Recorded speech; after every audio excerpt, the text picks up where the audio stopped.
morning, good afternoon, good evening. How is everybody? Welcome to another episode of Roll Around Find Out. In today's episode, you're going to see my face. It's something I'm testing out. In all of my interviews, I have no problem showing my face, but, I'm just so incredibly handsome. I don't want it to distract from the information that comes out, but I want to try it. And you get me in my poorly cropped Lord of the Rings map and everything that comes with just some dude in his basement. All right. Main topic. The reason I kind of want to put my face out here is I want to reflect on a Mothership one shot that I just ran. It is, at the time of recording, mid-October, and I was in the mood for a spooky session. And I was lucky enough to get my friends Joel, Anthony, and author of Along the Ley Line, Cole Wilkinson, to run a little 2-hour one-shot. And we'll get into it. A little reflection on how I think it turned out. And have a little conversation on being a good and bad dungeon master, game master for Mothership Warden. And talk about how important that is at your table. All right. So, first things first, though, very humbled and excited by this. Again, at the time of recording, Roll Around Find Out has 112 subscribers. And, I mean, if I had over 10, with 3 of them being other YouTube accounts, Google accounts of mine, I would be happy with that. And just being upfront, YouTube has some feature. You can pay, I think it's called AdSense. You can pay them money and they'll promote your channel. So I paid a little bit of money over 2 months, and I'm pretty sure that's how the channel has spread. And so to me, it was money well spent. I think that's great. And, is a goal of mine to, be tens of thousands of subscribers? No. If that would happen, amazing. I'd love to quit my day job.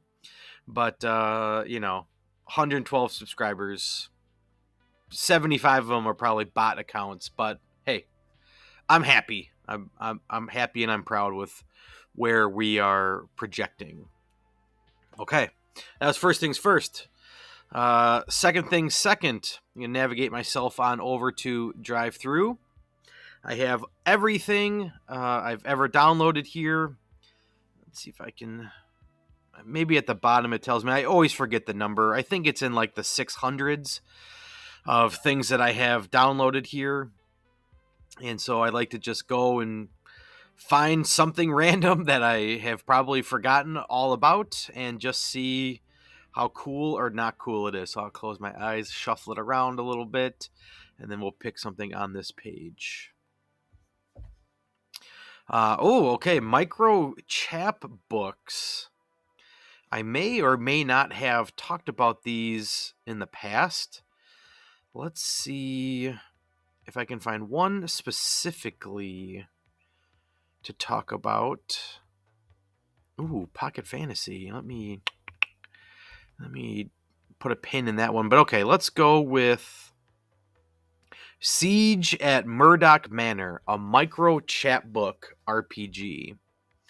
So this micro RPG, I think I talked about it on Amazon. Let me go do a little switcheroo here.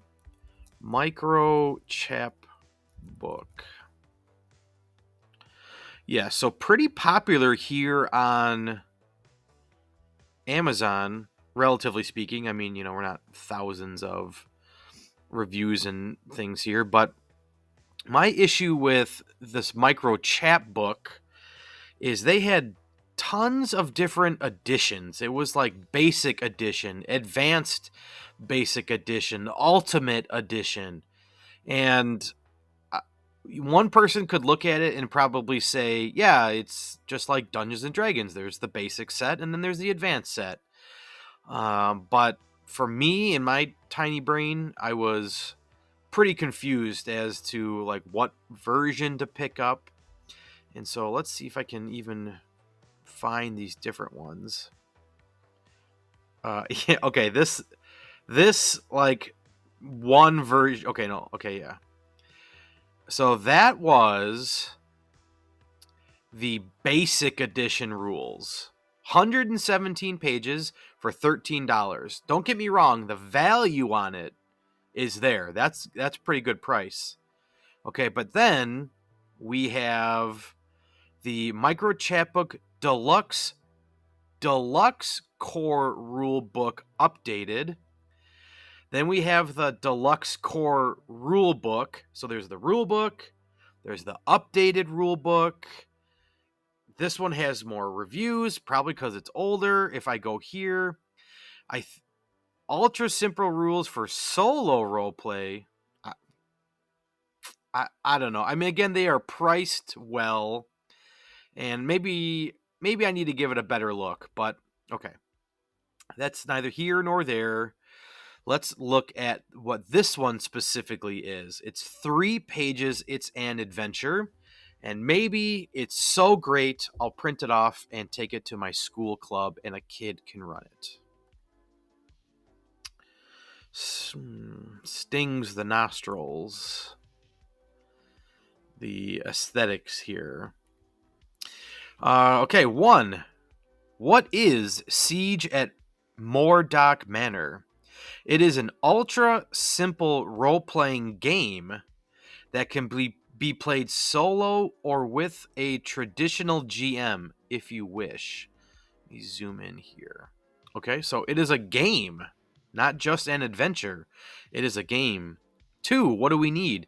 2 6-sided dice. Yep, I got 2 6-sided dice. Graph paper, note paper, character sheet, a pencil with eraser, this chapbook. Okay, well, I'm unprepared to really do anything with this. During play, you always roll 1d6, trying to score equal to or lower than your stat score. If you know me, I love roll under. If you are proficient, roll 2 and take the better result of the 2. 1s always succeed, 6 always fail. Note 1d3 means roll and half the result rounding up. Okay. Stats, we have strength, dexterity, wits, charisma. Okay. I'm not going to read the whole thing. There's armor. So this is a whole game for three pages on here. Let's see. Generating rooms. Begin by choosing a random square on the graph paper and generating the first room. To generate a room, roll the d6. The number rolled in the number of squares in the room. Probably a typo. Should be the number rolled is the number of squares in the room. These can be drawn in any way, shape, or form so long as they are orthogonally connected. Orthogonically. Did he mean... is that a word? Orthogonally. Okay, I guess so. Orthogonically means in a way that forms, resembles, or relates to an angle of 90 degrees. For example, you might describe a building as laid out orthogonically. Let me give me a picture. What's the country of origin? Can I have an example? How do you say something might be orthogonically next to a space, but not diagonally next to it? Terminology help requests in easy to understand terms. How to say something may be orthogonically next to a space, but not diagonally next to a space. Okay, we are going down a rabbit hole because now I want to learn this word and never use it again. Define the word adjacent as being orthogonal somewhere in the beginning and stick with it. Alternatively, they are adjacent if their spaces share an edge. Wordier but easier to understand. Yes. Okay, I'm a board game editor, and I think Lurk Fails Lurking has a good idea with any square that shares a side. Any connected square, any adjacent square, any square next to this one. Okay, so I don't think the picture helps, but okay. So as long as they are touching, as long as they are connected. Next, roll 1d3. This is the number of doors in the room. Draw small rectangles to present the doors. Okay, all right. Room types: hall, guardroom, barricade, ballista, kitchen, treasury. Okay, so in no way, shape, or form a knock on what I'm reading right now, but for me personally, when I look at this, like in theory, you could, though unlikely, you could roll 3 kitchens right next to each other. That doesn't, to me, that doesn't scream fun. Sure, you can re-roll, like it doesn't make sense. I get it, but and again, not a knock on this micro chapbook. I'm slowly wondering if solo games are for me, and I don't know, but I'm willing to put the work in to see if I can find one. Which, going on another side tangent, I don't know if any of you have ever heard of this, but I'm looking at buying a lit RPG. And I watched a really good video on YouTube. Let's see if I can actually find it. What is a lit RPG? Okay, maybe it was that one. Oh, okay, it was definitely this one because I can see the history on it. So, did I? Oh yeah, and I ended up subscribing, so that means this was a good video. What exactly is lit RPG?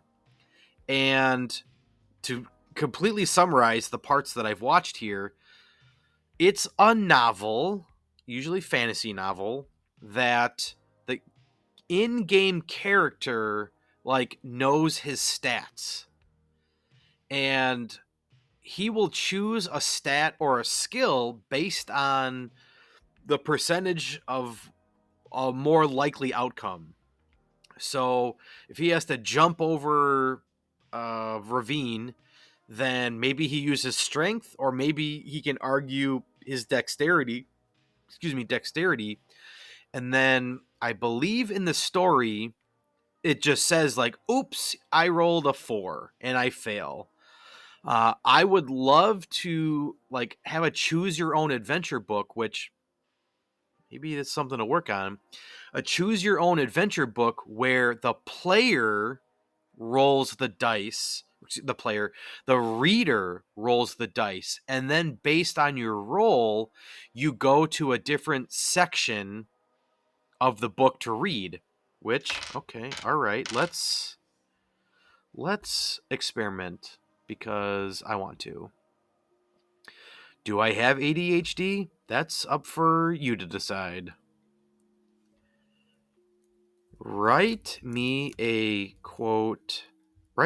hybrid of a choose your own adventure and lit RPG. The reader does the rolling.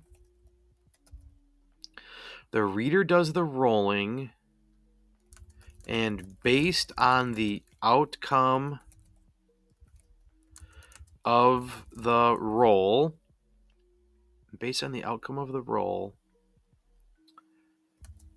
they will be instructed to go to a different part of the story and continue on. Roll outcomes are fail, partial success, full success. I don't want to get too complicated and put in like criticals. The story should be a classic fantasy adventure where players choose. Where players. The story should be a classic fantasy adventure where the reader navigates the character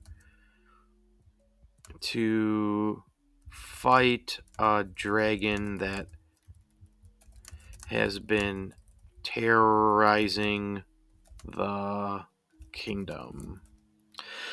I'm definitely skewing the story, but let's see what comes up. The Dragon of Fallon's Peak, a choose-your-own lit RPG adventure. This is going to be a lot of words, and I'm definitely not going to read this all. The kingdom of Eldara lies in fear. High atop Fallon's Peak, the mighty dragon Scorville? Scoville. Look, I want to call him Scoville. The rating system for hot peppers has awoken from a centuries-long slumber, razing villages and devouring the brave souls who dare to stand against it. You, a wandering adventurer, have been called to save the land from this menace. Armed with a sword, spell, and a steadfast heart, you embark on the most dangerous quest of your life. Before you even approach Fallon's Peak, you must first traverse the dangerous forest that surrounds it, home to bandits, monsters, and worse. As the sun dips low on the horizon, you hear the rustle of movement in the trees ahead. Oh, yes. Oh my god. Okay. Failure. Roll of 5 or less. Okay. Sweet. So let me roll a 4. Oh. A roll of 11 or higher. Okay. Well, I can't roll. So is it a D20? Must be. I'm going to assume it's a D20. So let me get. I'm using my Call of Cthulhu dice from a previous episode. 13. Okay, full success. Roll of 11 or higher. Your keen eyes spot the ambush long before the bandits strike. You manage to circle around and catch them by surprise, giving you the upper hand. Continue generating. Oh my god. Okay, yeah. Go to chapter 2C, linked. I click it. Nothing happens. Maybe it's still generating. Is it still generating? Nope. Okay. Let me go to 2C. Surprise attack. You creep through the trees and take the bandits by surprise. They barely have time to react before you're upon them, sword flashing. Roll for combat. Okay, all right. 5. 5 or less. Despite your initial advantage, the bandits recover quickly and counterattack, catching you off guard. You manage to escape, but with a few wounds. Take 3 damage and lose 5 gold. Continue to chapter 3A. Recovery in the woods. You stumble through the woods, licking your wounds. Night falls, and you find a small clearing to rest in. The dragon looms ahead, but for now, survival is your priority. Roll for health recovery. 20, baby. After a good night's rest, you wake up feeling refreshed and ready for the journey ahead. Regain 5 health. Go to chapter 4. The Witch of the Forest. And so the adventure goes on, filled with choices, challenges, and rolls to determine your fate. Each role you make shapes the story, guiding you toward the ultimate showdown with the dragon at Fallon's Peak. Will you succeed and bring peace to Eldara, or will the kingdom fall under Scoville's fiery reign? Dude, that was freaking awesome. So we are going to save that for sure. And we're going to ask it to keep writing it. And then I will probably run that. Awesome, actually. Uh, Very similar to the Call of Cthulhu that I actually ran. So, okay, cool. Well, this is just how my brain works, and I go back to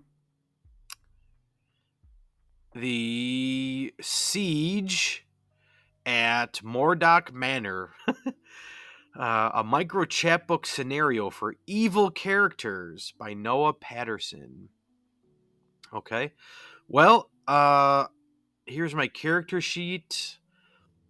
I, in my with my knowledge base and experience, and briefly looking over this without playing it. So, right, huge caveat there.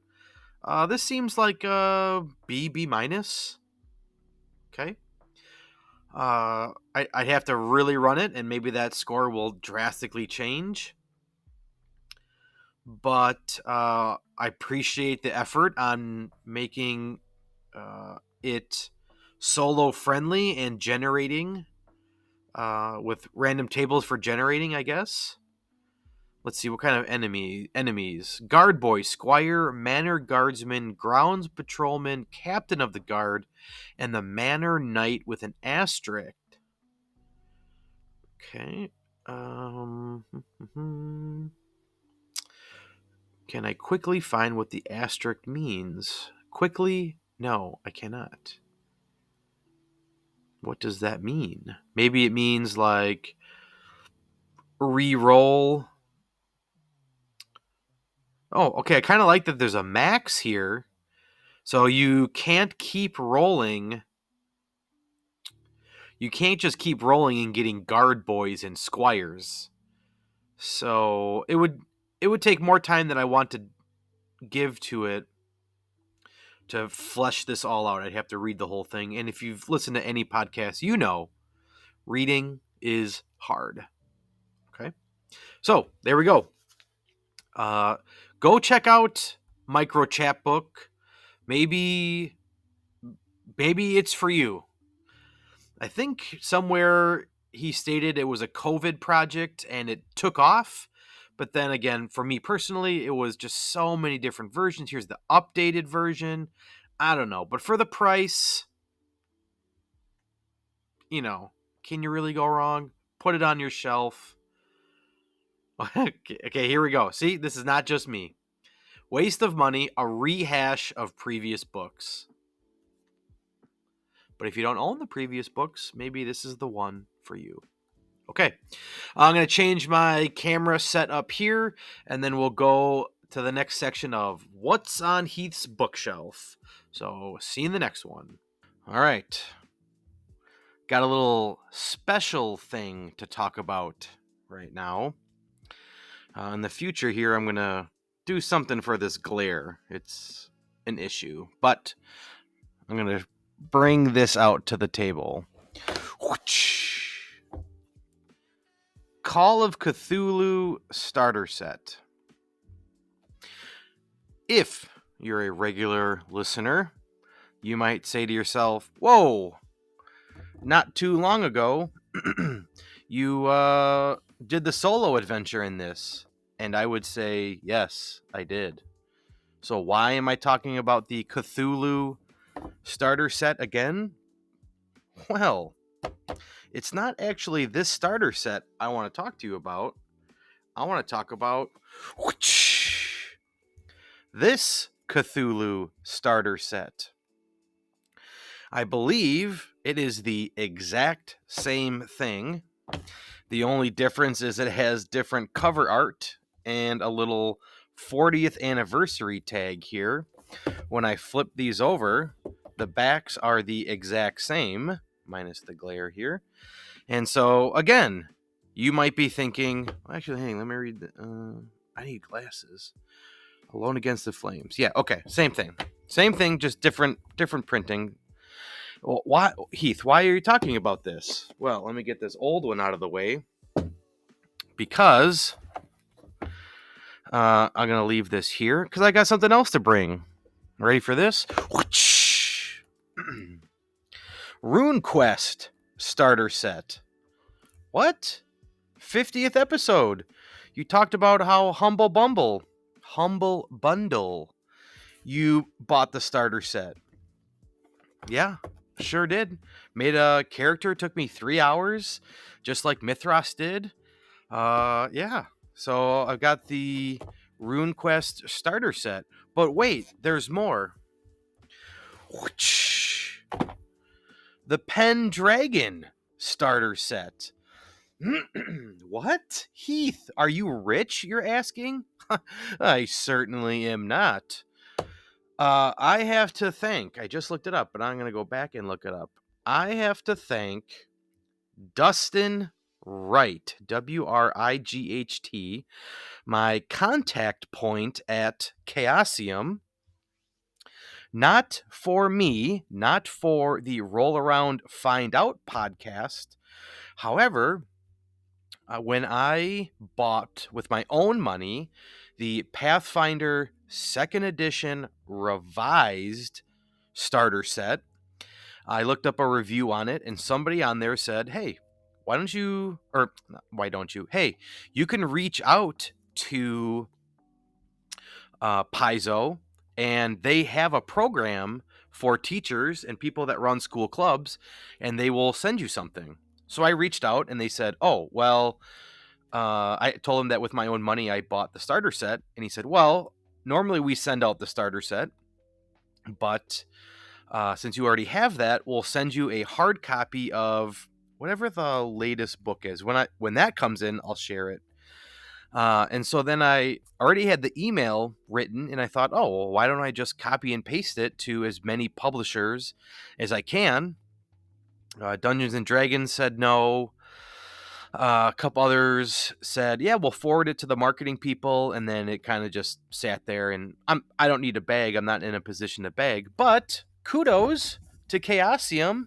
Oh my God, this is like, I don't know, $100 worth of stuff. I said that I want to get into non-D&D stuff. And, if you have anything to send me, that would be appreciated.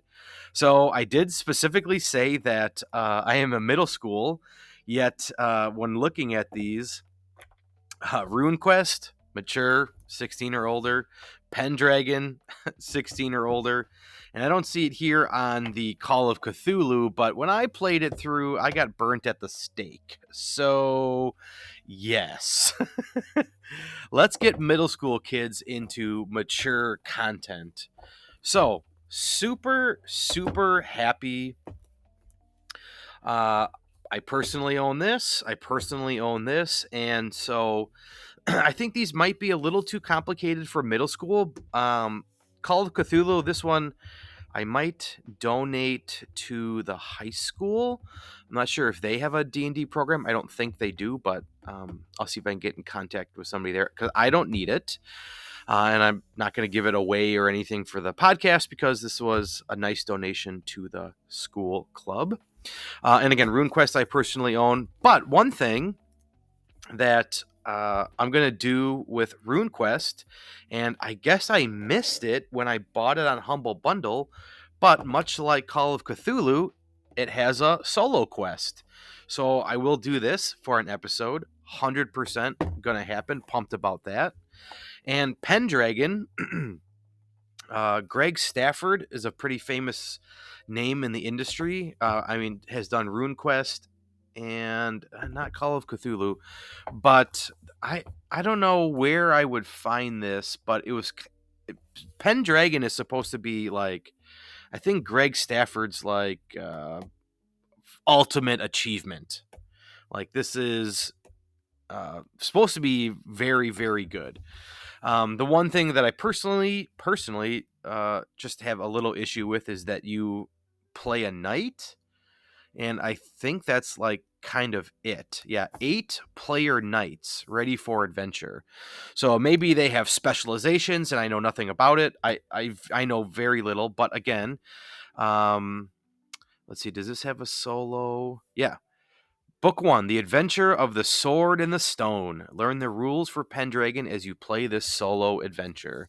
So, got another episode coming for this. So, if you happen to be listening to this and you are an educator running a club, I verified. They didn't even ask, but it was probably apparent. I used my school email address, provided my staff link webpage, and they shipped it to the school. So it's all for the school. It's all legit, all on the up and up.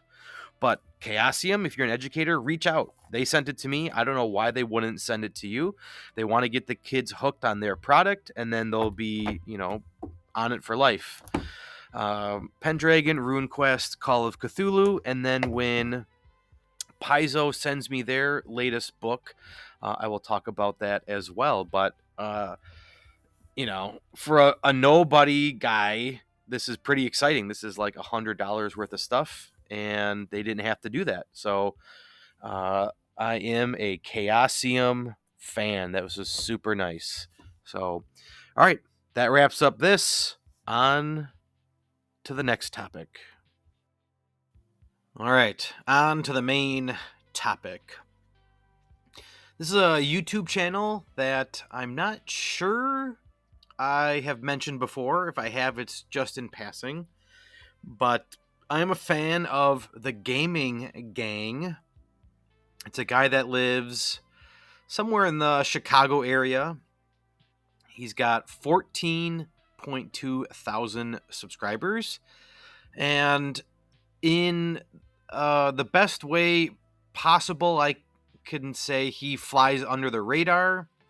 And maybe better put, he's undervalued and underappreciated.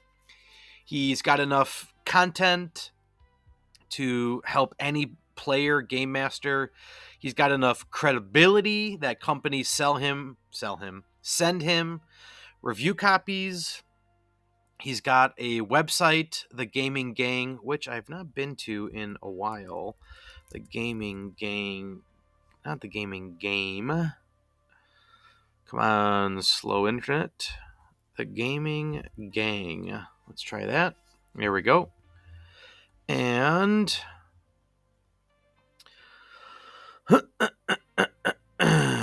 slow internet.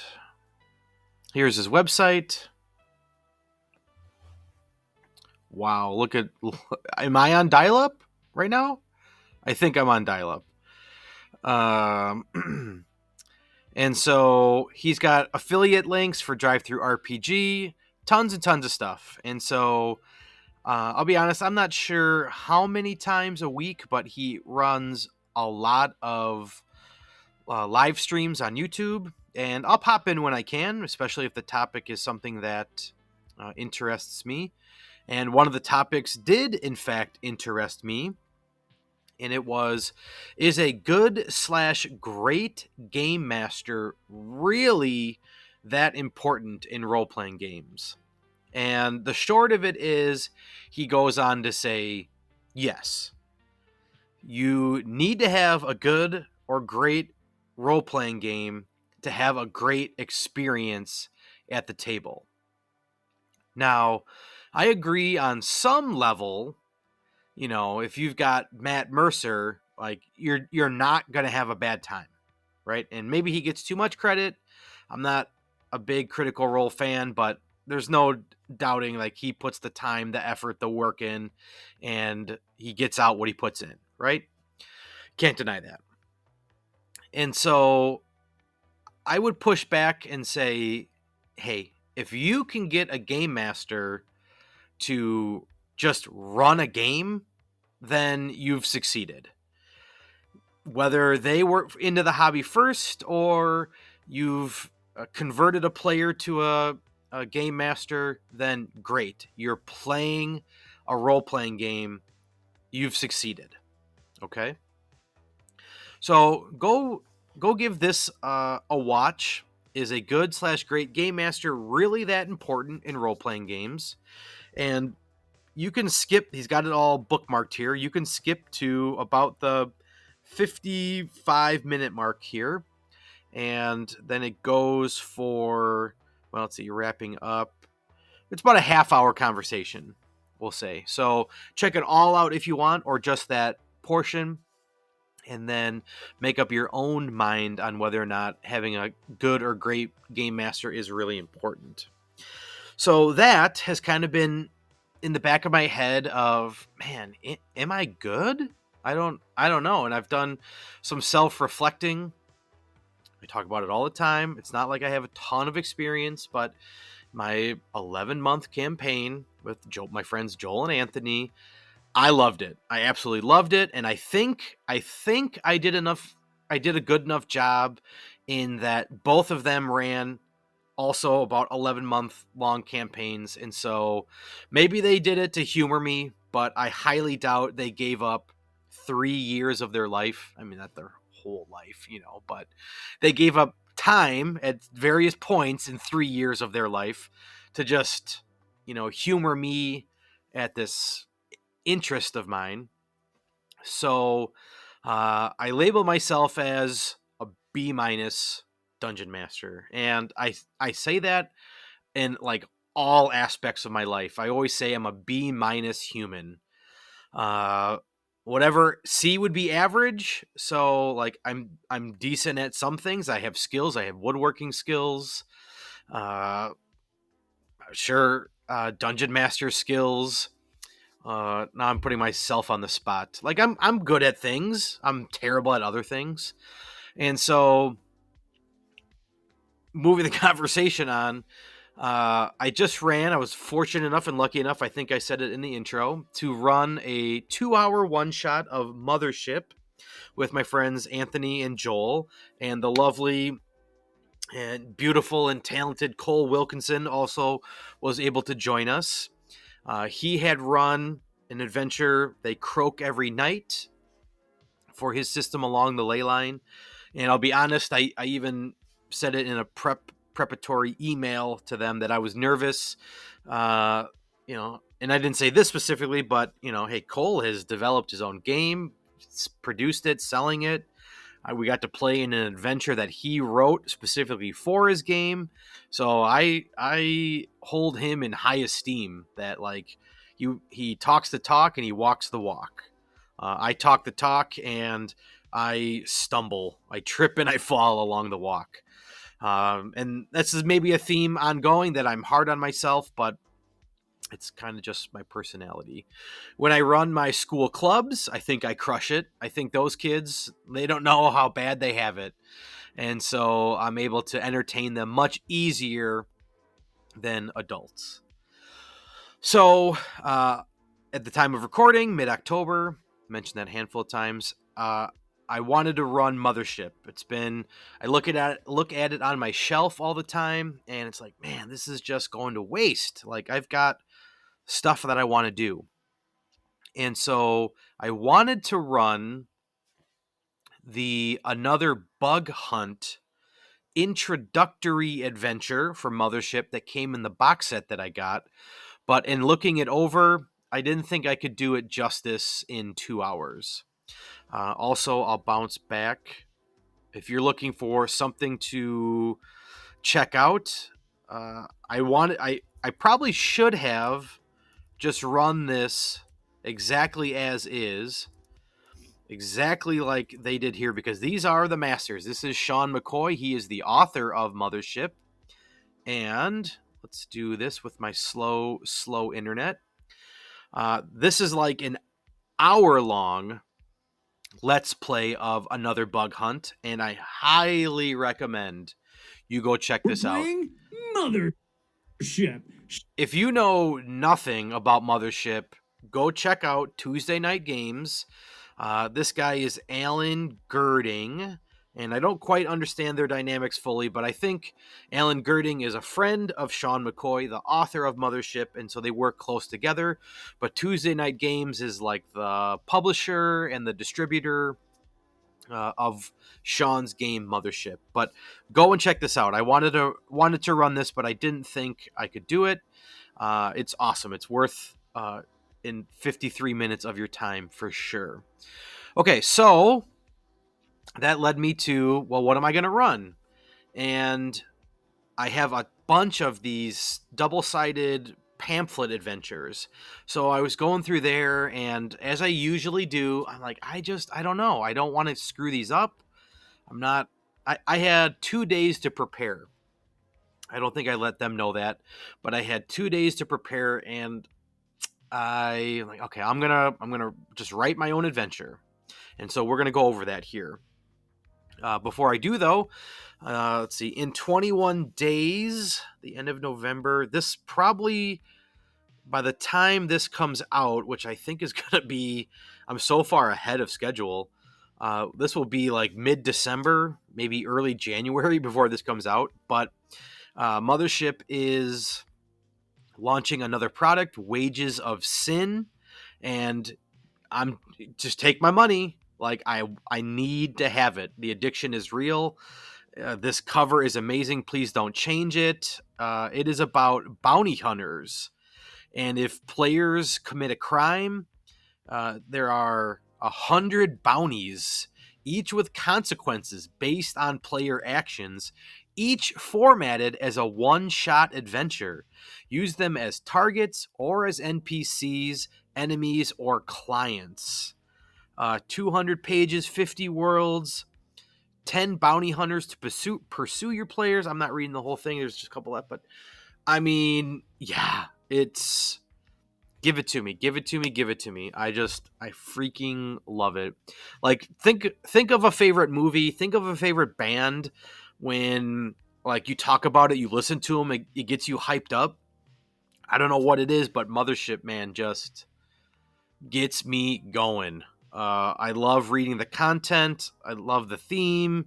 It's great. I love it. So, um, time for me to write an adventure. So, as I usually do, I went to ChatGPT, typed, hey, I have 2 hours to run an adventure, horror themed. I forget what other prompts I gave it, but it spat something out. And then it's like, you know what? No, I'm going to start from scratch. I'm just going to pull from things in my life that I think are cool. And this is what I came up with. I came up with 11 pages of stuff, and we're going to go over adventure design here and kind of how I go or how I went about it. And then we'll talk about my reflection and how the session went. But spoiler alert, I'm hypercritical of myself, and I feel like I let the players down in the end. So, spoiler, okay? But, all right, here is my adventure that I wrote. I will read this. I do think this intro is pretty epic. And I will post this in the description, and I'll put it on a Google Drive link, and you can take it and you can tweak it, or you can just listen and steal the theme from it. This is AI generated, but I don't think there's anything in here. Well, I mean, I couldn't publish this, and the notes are terrible. But ooh, yeah, that's scary. Ooh, yeah, that's scary too. So we'll get into that. This was from ChatGPT here, but okay, let's get into it. Let's get into the adventure, and then reflect on how I can do better next time. Okay. I wish I had a really dramatic voice, but here we go. It's finally your turn to depart the mining colony on Stratus 14H2. Your employers, Exxon Tech, have strip mined and fracked pretty much every resource from this once lush and diverse moon. You've been on your mining tours for the last 18 months, 4 months longer than you were contracted for. You gather what few belongings you have left, including your trinkets, and navigate your way through the spaceport. You hop onto an auto shuttle and realize you're headed to the export terminal, about to board the Boeing. I should just change that to Boeing. Boeing 7477, the oldest cargo ship in the fleet. It was retrofitted to be fully automated by Logic IQ decades ago. What little hope you had of a comfortable trip home is all but lost. Looking around your auto shuttle, you see each other, whom you casually know, as well as about 20 other people, all looking frazzled, tired, and coughing from the latest Coleman's cough outbreak. This rock you walk on, but still. Oh, this is I emailed them a different version. Dang it. You are still about 10 minutes away from the ship, and it leaves in 20 minutes. Take 2 stress. One person close to you is mumbling to himself and rocking back and forth. If players talk to him, they will hear him say, "Leave us alone. Leave us alone." If pushed, he will reach out and stab a player. If they don't, he will run in front of the auto shuttle and be run over. The players get a look at his face and it looks like it's falling off. No one really seems to care. They want off this place and are not going to miss this plane. Players make it to the ship. You step into the cargo hold and the smell hits you first. Stale air mixed with oil and rust. The space is wide but claustrophobic, filled with cargo containers and emergency flickering lights scattered throughout. A quick glance reveals rows of haphazardly arranged crates, netting, and broken metal bulkheads. This place was not meant for people. There's an unsettling groan as the ship's hull creaks under its own weight. You are assigned cots in the rear of the ship, a set of rations, and an emergency oxygen mask. End scene.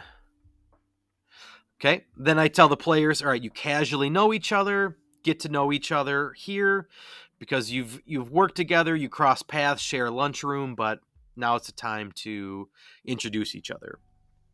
And shame on me, I didn't bring my notes down, but we had Ruckus, the Marine. That was Anthony. We had Pluck, the Teamster, which was Joel, and Cat, the Teamster, which was Cole. Okay?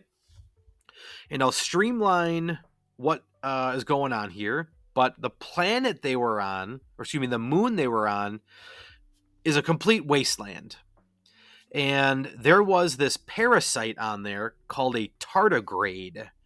If you do yourself a favor and Google tardigrade or water bear, they look kind of like this. There's a little different, but I thought this was awesome. Kind of looked like an AT-AT, but it's a real life bug. I think this is a mite. And so these tardigrades were living on vegetation of the planet. But since that's all gone, they made the jump to humans. And it just started. Some people have varying degrees of the Coleman's cough, which is just kind of like something everybody gets. And so as people are coughing, they're like, yeah, it's the Coleman's cough. It sucks. It's an inconvenience. It slows me down, but not much you can do about it. And so it gradually morphed into, there's sores on people's faces, scabs. The person that jumped in front of the auto shuttle, their skin was like falling off. And it's these tardigrades eating their bodies. That's what's happening. Okay. So I had 2 named NPCs that the players could interact with. Brian Branson is a nursing student who was kind of in charge of everybody here, but like he didn't know much. It was very, very rushed in getting people here. And the thing I kept trying to hammer home is this is a cargo ship. It is not made for people. And you have 50 days to survive here. They have to slingshot around the planet to get to their home planet. So they have 50 days. And they do not have enough supplies to make it 50 days. So Things just start to progress. They can get worse and worse. The room they're in, Cargo Hold 1, is dangerous. Again, it was haphazardly put together. Cargo containers fall on people. What other danger? During takeoff, somebody slipped back and they fell like 20, 30 feet into the bay door and just splat. And so it was kind of a vibe of like, and then there were none. The other NPC I had was Charlie 6. If I zoom in, thanks to ChatGPT, Charlie stands for Compact Hazard Analysis and Reconnaissance Logistics Intervention Engineer. Sure. Has no bearing on the story, but if you see the picture here, it is Johnny 5 from the movie Short Circuit. And in my circles of Mothership, you can be an android. I've never once seen an NPC or a player say, "Hey, I'm a Johnny 5 android." And chef's kiss. I'm giving myself credit. Maybe it's just an inside joke for me, but I love it. Okay, so these two NPCs are kind of able to help, and I'll get into how Charlie could help them more in the future. So the big room they're in, here's how amazing my map is. It's this table here. So they are in Cargo Hold 1, which this would not have... Bump my camera. Cargo 1, which would not have anything meaningful in here. The danger is the cargo shipping containers. They're massive, they're filled with this dust from the mining colony, and the dust itself has the tardigrades on it. And what happens is during takeoff, things shift and a cargo hold falls over and dust is everywhere. Now, if they weren't already contaminated, now they are contaminated. They were issued an oxygen mask. None of my players wore that. I did say it was an emergency mask, and so they probably were waiting for an emergency, which is totally fair. I think Cole had said, like, there's no way I'm putting that on. And he was spooked by the person that had jumped in front of the auto shuttle. And as well, I missed in my version 1, I didn't have it here, but they were also, as they were traveling to this cargo ship, they saw a passenger plane go off and people were falling off the plane. I kind of wanted to get like World War Z vibes. If you know the scene where they're on a ship, they land in the dark and it's raining and then the zombies chase them. It was kind of like that. Okay. In this first area, I give them some tools. They have mag boots. There was an instance where they lost gravity, so some people had mag boots. And then all of these hand tools, power tools, and a bioscanner to help them. The bioscanner was broken, and that would have notified them that, hey, we are infected with something. And we'll talk about, when I reflect on how I think it went, that I probably did a poor job, especially in the structure of a one-shot, to let that kind of drop. Okay?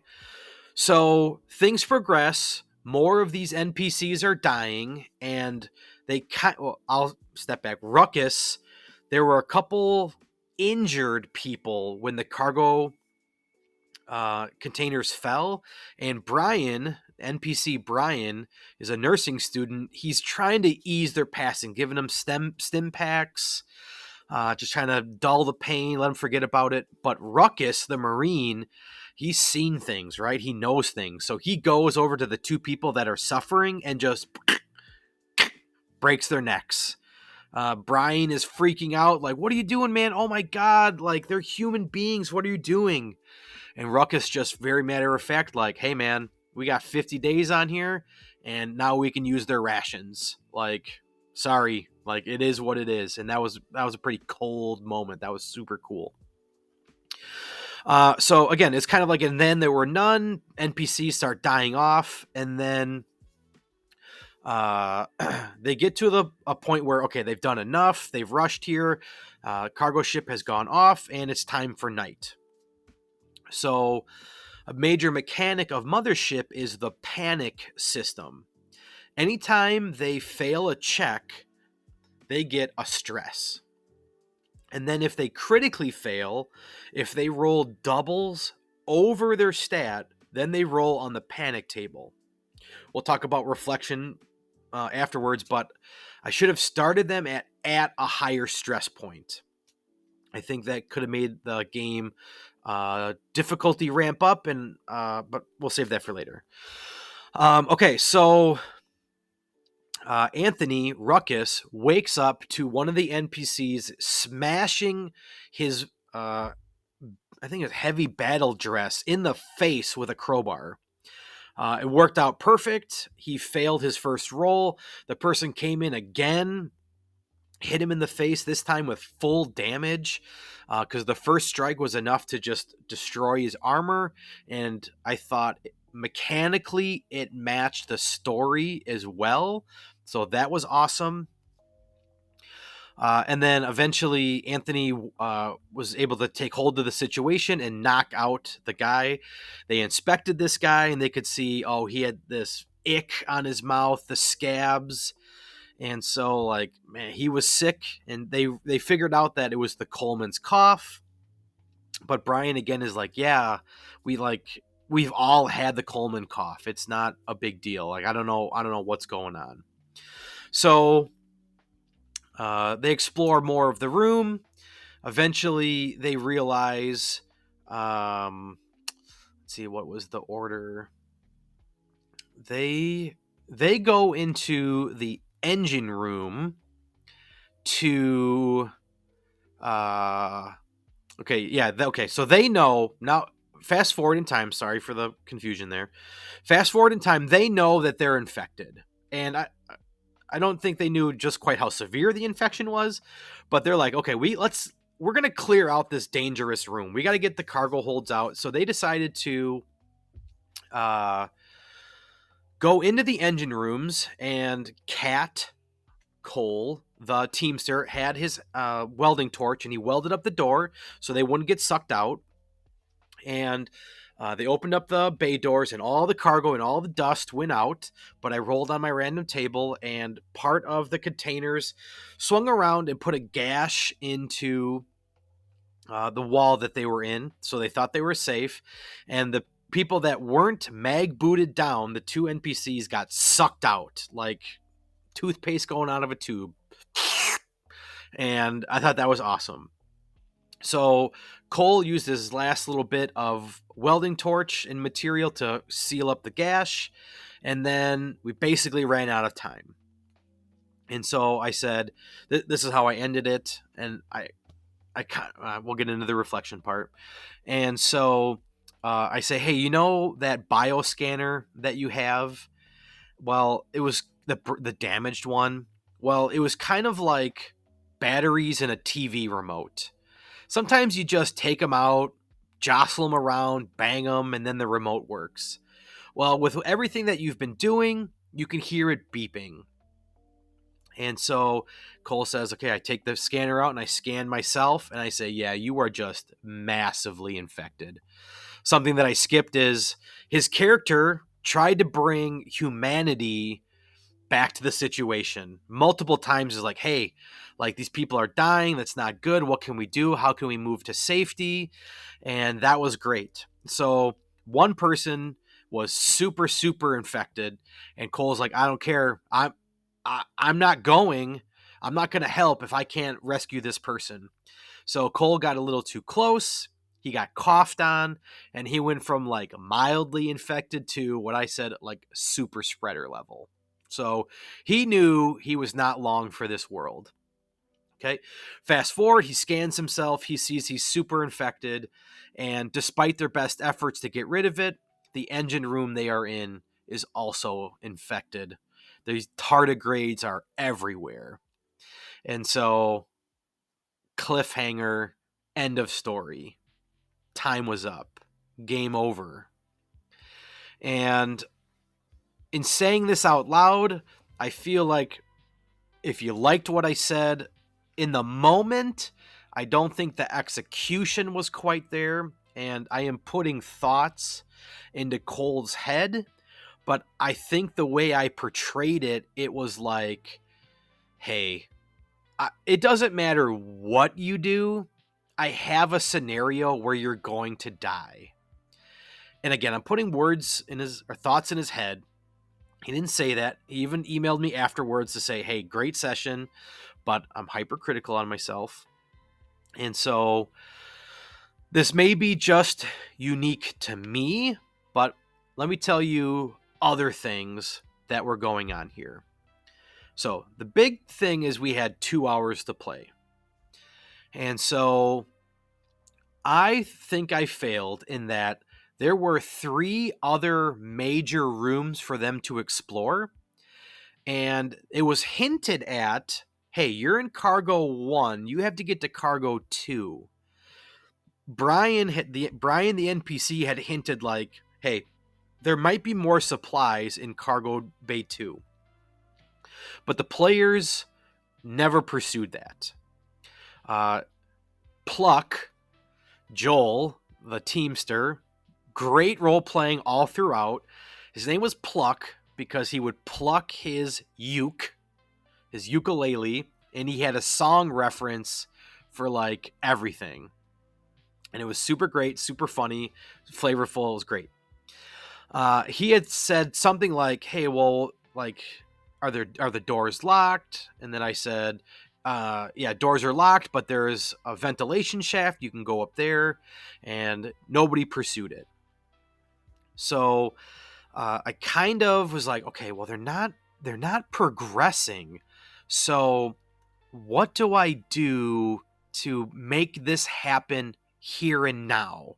We had about 20 minutes left before I realized, like, we don't have enough time. I cannot come up with something to end this epically. And that really frustrated me.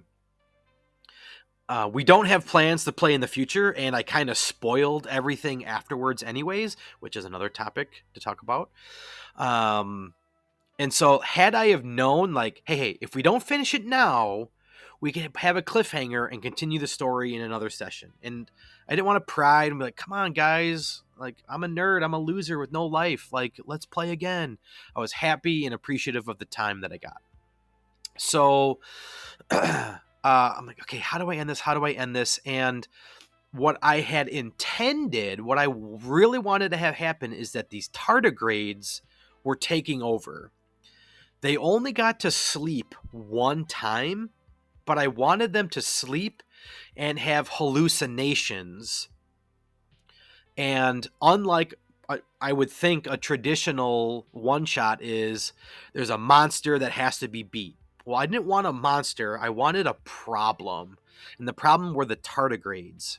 And I forgot when Anthony was getting smashed in the face by a crowbar. Before then, Cole had failed his sanity check and had a hallucination of fire. Everything was melting. He thought he was on fire. And what that was is a hint that he's been infected and the tardigrades are scared of fire. In no way, shape, or form would he have made that connection. I didn't give any information. I was hoping there would be more failed sanity checks. And on my Mothership Facebook group, I had reached out for help and I had talked about my reflection of this, and it just didn't feel organic to say, like, literally every 5-10 minutes, you hallucinate, roll a sanity check. Roll a sanity. It was like Oprah, you get a new car and you get a new car, to say, you sanity check. Like, it just didn't feel organic. But what I wanted them is to slowly go insane as the tardigrades are eating their brains. I think the story was awesome, but again, my execution just wasn't there. The general consensus in the feedback talking with Joel and Anthony was 2 hours, probably not enough time for a one shot. When we ran Cole's, that was also 2 hours and kind of left on a cliffhanger there too. My player had sacrificed himself, and that was kind of like the end of what had happened. I didn't know like ramifications of my sacrifice. I don't. Maybe I'm misremembering, but I don't think I remembered what happened even to my character. It was like, all right, you jump in front. There's a white flash, and then like this is what happens. So, and I thought that was an awesome adventure, leaving on a cliffhanger like that. So maybe that is on me as well as I'm just too critical on myself. I don't know. So, um, one thing I'm proud of is I had a scenario for every class to find a way out of the situation. The Teamsters, and certainly I was open to other creative solutions that they came up with. But in my mind, here are 4 things that I was steering them towards. As Teamsters, they're good at everything. And I remember like the Teamsters in Alien, they're like in the bowels of the ship. They're in the mechanics and they hate their job, but that's what they do. They keep the ship running. So I wanted the 2 Teamsters to go to the engine room, which they were at, and find out that they can overheat the engines to then burn off all the tardigrades. And then I think it would have been fun. They would have had to have make body checks to take damage, and then eventually like, oh man, like we're really cooking here, then it's fear saves. So we got the sanity of the hallucinations of the tardigrades, we've got the fear checks of, oh my god, are we gonna burn alive? And then if they roll well enough, they survive, and if not, they die. Okay, so Teamsters, find a way to burn the tardigrades. If they were a Marine and they make it to the, I'm going to say Marine for last, actually, because that's the weirdest one. Okay.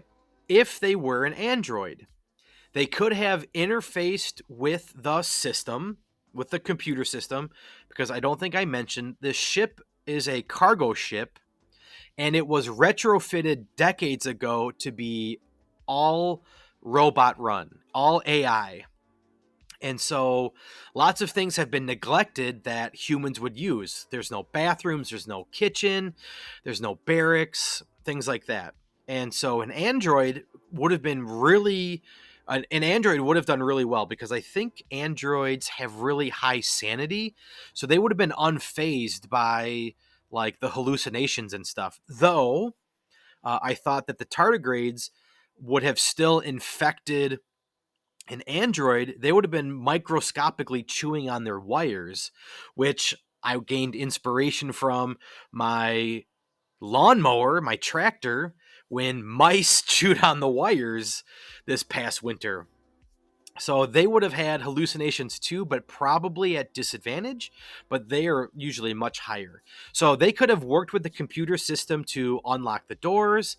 They could have gone and opened up the captain's escape hatch, which has enough room for 1 person, but they could have done something to maybe squeeze 2 people in. They could have maybe found a way to control the life support system on the ship, which hadn't been used in decades because robots are on there, so they don't need the oxygen. And I think there was another thing that androids could do, but they had a way out. So Teamsters, androids, and then scientists. So in Cargo Bay 2, which they didn't get to, there was an algae growing in there, and they could have brewed up some concoction that the tardigrades could have fed on to then have them jump the parasites jump from them back to this brewed concoction, because the tardigrades lived amongst humans for decades and they never made the jump because it's too much work. They don't like it. They prefer vegetation. So that was there. Um, the tardigrades couldn't make the jump from Cargo Bay 1 to Cargo Bay 2 because the air filter was blocked. There were too many tardigrades in there already. The filters, they couldn't do it. Now, the players could have cleaned it and they could have gone through that way, but it didn't happen. And then finally, the Marine. This is the most like sci-fi out there thought that I had. And I have these two pictures here. Warning, they're creepy. Okay, I like to say it's PG. This is a PG podcast, but these are moderately scary. I wouldn't want to show them to my 6-year-old or 7-year-old daughter. This guy here is kind of like a super tardigrade. Like, if you know the movie Big Hero 6, that was my inspiration.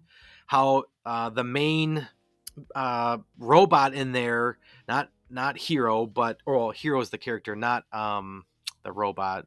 I am satisfied with you, my care. It doesn't matter, but Hero's invention, the little microbots, they all form together to make bigger robots. Well, that was kind of this guy here. It was either this guy or, depending on the narrative went, it was going to be this guy, and all his flesh had been eaten off, and he's trying to convince the players, like, join me, let the tardigrades eat you, like, it's so great. And so the Marine, with their combat shotgun, is just blasting this guy. That's what they would have been good for. And then again, in the most weird, like, out there sci-fi, the players who are infected, the tardigrades would have left their bodies and gone to this super tardigrade, we'll say, and then they would have been healed up a little bit. And in Mothership, like, healing is super rare, so any damage they would have gotten from their hallucinations, like, would have given them a little bit of hope. And then this guy would have just wrecked them. If you know the microbots, like, he's just throwing like fireballs of tardigrades at the players. And the shotgun blast would have like blown off chunks of this guy. I think it would have been epic. But again, they didn't get to Cargo Bay 2, and DM or Warden, as Mothership calls it, Warden Reflection. I'm like, do I just have this guy appear? Like, oh no, look, something that I've never hinted to or alluded to at all. Ooh, scary thing is now in front of you. That just didn't feel organic to me. One thing I wish I would have done is when they were close to the air filter, it's in my notes somewhere, but I just didn't remember it, is if anybody would have walked by, they would have heard this creature making some noise, some sort of like alien clicking sound. It's been decades since I've seen the movie Signs, but I'm pretty sure, like, if you've seen that, it was like a sound effect from that, like a real creepy. That was terrible, but you got it, okay? And so it just never happened. It just never materialized. They didn't go to Cargo Bay 2. It wasn't enough time. And if I didn't already mention it, my favorite part of the TTRPG hobby is improvisation. I thrive on being able to think on my feet. And one of my favorite, I'm not saying I'm good at it, I enjoy it a lot. And in recent memory, one of my favorite things, I've talked about it before, but it's been a while. I had a student come and want to play Dungeons and Dragons at my D&D club. He had zero experience. We played my modified version of Tiny Dungeons, and I tell him, you can be anything you want. And I'm thinking, okay, ninja, uh, thief, barbarian, knight, you know. And what does Zane say to me? I want to be bread, a loaf of bread. And I can't believe it, but Joel, his wife, is also starting a D&D club at her school, and they just had their first session today, and I kid you not, I cannot believe it. Some kid shows up and says he wants to be bread.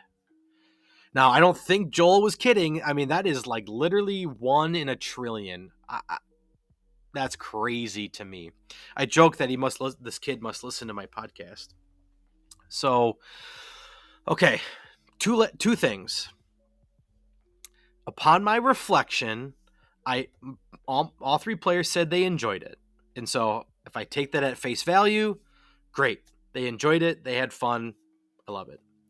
My ultimate goal is that they loved it enough, the panic system, the flavor of Mothership, the world, the grim, dark, futuristic setting, that they love this. They love it all enough that they don't want to go and run it for somebody else. That's like my ultimate goal. Joel had a good question. He's like, "Is this is so difficult? Is it a campaign style game?" And I said, "It sure is. It's difficult, but you are rewarded for your stress.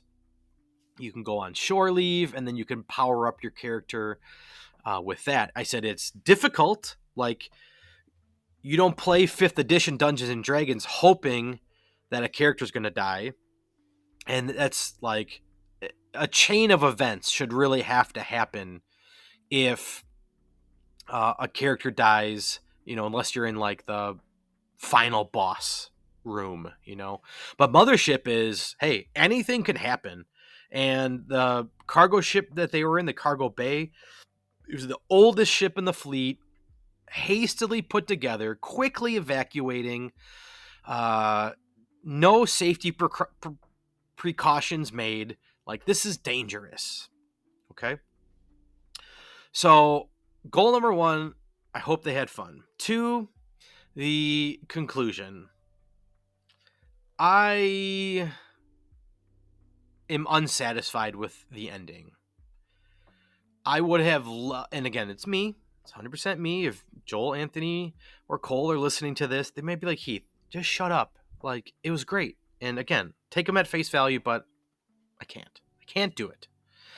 I would have loved for them to say, like, oh my God, like, what happens? Do we make it? Like, cliffhanger, if you don't know. But they were kind of all just sitting there like, that's it. Like, you don't have anything better for us. And that's me projecting. Like, I don't know. So, but I take it all as a learning experience that, okay, 2 hours, tighten it up. We're not at a 3-act play in 2 hours. You're at 2-act play. Intro, threat, stop the threat. Okay. And that's actually the first time I'm thinking that, let alone saying it out loud. But yeah, 2 hours, 2-act play. Half-hour introduction, hour and a half dealing with the threat.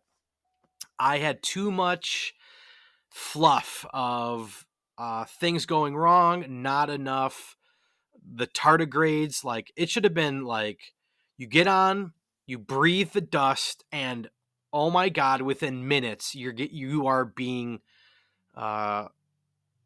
impacted by this. You're infected. Look at, oh my God, your skin is changing. Sanity checks. Like, find a solution now, not wait for the problem to find the solution. So I love this podcast. I have hemmed and hawed on it all day. We ran it last night, and I'm like, man, how can I be better? How could that have been better? And that's it. 2-act play. I want to say that again, just for me. 2-act play. 30-minute intro or less and an hour and a half solve the problem, not find the problem to solve. If that, I worded it better before. I'm going to go back and work on that. I'm going to coin that phrase. Okay. Now, I think I said two things, but I'm an idiot. I can't count. Math is hard. Very, very last thing. Something that I struggle with is I had emailed Cole and I explained to him, he didn't ask for it, but I explained to him all the ways that they could have gotten out. And as a game designer himself, I thought he would appreciate like my adventure design and take cues from, well, he designs adventures as well. So just creators sharing creativity. And I'm sure he takes it that way, but also reflecting like, do you want to reveal the man behind the curtain? I don't know. With Joel and Anthony, I also explained like, here's how I was kind of hoping things were going to happen. Here's what you could have done. And I don't know if you just leave the mystery as is, because like players walk away and what do they think? They think, oh, well, I didn't play well enough to find the answers. I didn't play well enough. I just didn't do the right things. And Joel had texted me saying like, well, choices were made. We didn't choose to go to Cargo Bay 2, where 3/4 of the solutions were. And yeah, I guess, but then it's my job to think. I guess that's probably what I'm most disappointed in, is I didn't have like an epic conclusion. Cole emailed me and he did a great job of summing up what the campaign was. And he said it was eerie to know that I was super infected and that I was there gonna die. And my last thoughts were of Pluck and Ruck, as the tardigrades would eventually eat them too. And that man put it beautifully. But again, me overthinking and reflecting, I thought, man, like, I think he thought there was no hope, that no matter what he did, they were gonna die. When in fact, there were at least 4 solutions, but we just didn't have the time. And I put that on me, that maybe I should have railroaded them a little bit. But that's why I love this podcast, Thinking It Out Loud. For future reference, 2-act play. Right? Problem, fix the problem. Spend your time fixing the problem. All right. So, I don't have a name for this adventure, but I will link it in the description. It is rough. It is unfinished. It was just notes for me to get the story going. But feel free, use it. Maybe I will write this into a tri-fold adventure, because if I bounce back to here, in 21 days, actually, I think this is to end Mothership month in November. Let me see if I can find that real quick too. Mothership month. Backer kit. Mothership month. Will I get lucky? Oh, maybe it is on here too. Scroll down. Well, okay, I don't want to waste your time more than this whole podcast has already.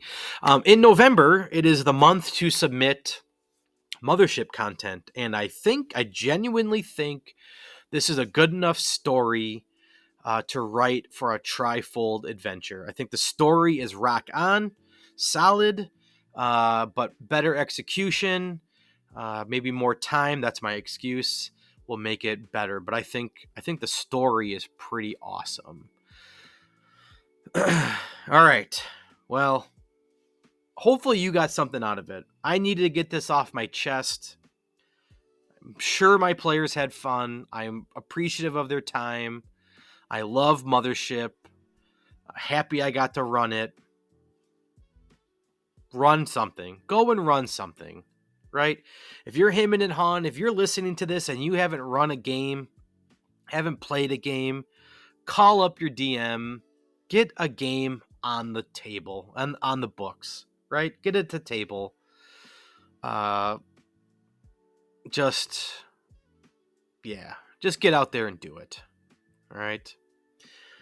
So that ends another episode of Roll Around, Find Out. Keep being creative. See you in the next episode. Later.